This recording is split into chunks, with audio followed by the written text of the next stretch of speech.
There's a lot of data that you could use, and you can turn that data into actionable insights to improve your website. Web developer or designer can help there, because your e-commerce business is basically a customer database. Profit Pilot.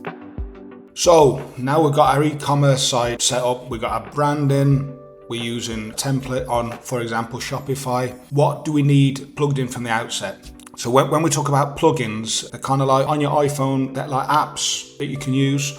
So one of the essential things, and you're going to need help setting this up, because this is absolutely critical to your e-commerce. In some previous videos, I've discussed the benefits of e-commerce because we've got data. So if you've got a physical shop, you haven't got the customer data. You can see people coming in and out of the shop. Your web analytics is kind of like a closed CCTV. So you can start to see where people are operating in your store, what they're picking up, what they're putting back down, how many people are coming in, how long they're embedded on your website. There's a lot of data that you could use, and you can turn that data into actionable insights to improve your website. So one of the things we'll be looking at is Google Analytics. There's different ways you can implement software on your e-commerce site. One is through a tag manager, for example, Google Tag Manager. And that's kind of like, if you think about it as an extension plug, where you got one plug into the wall, and then you can easily plug and unplug table lamps and, I don't know, but PlayStation 5s or whatever. So you can either install it using a tag manager, or you can install it directly into the website. This is where you're going to need a little bit of technical help. Most web designers or web developers can implement this to a decent degree.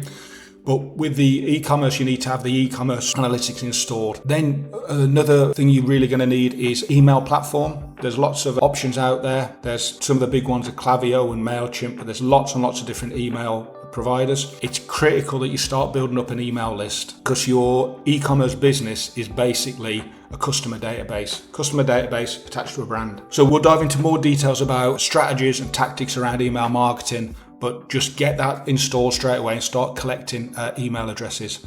Also look into something called double opt-in, because you need to make sure that the people who are receiving your emails have consented to it. It just saves a lot of headache down the line. Again, your web developer or designer can help there. You got your payment service gateways. So with Shopify, this is all built in. But basically, this is where you take your online payments. So it's kind of like setting up accounts. It can be PayPal, Revolut, Apple Pay. There's all these payment service gateways that you're going to need out the gate. They just take a cut on, normally it's a percentage of the sale, and plus some 20 pence, 25 pence, whatever. And then you want to start to have a look at SEO plugins. So SEO is search engine optimization. Basically, these are little tools that help you tell Google what your website's about. So if you've got category page selling blue widgets, so you're telling Google, this page is about blue widgets. So if people are searching for blue widgets, this is where they can find it.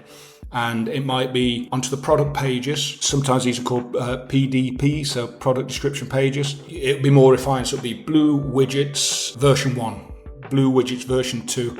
And your SEO plugins will help you tell Google what your website's about. So make sure you've got analytics installed, and make sure it's done by a web developer, so it's done correctly, because you're going to rely on this data to improve your e-commerce. Make sure you got your email marketing plugged in, because that's how you're going to build business equity. Customer database attached to a brand. Make sure you've got all your payment service gateways set up. Try and make as many options for your visitor as possible. So what you're trying to do is make it as easy to buy from you as possible, and make sure you've got an SEO plugin, just so you can start to tell Google what your website's about.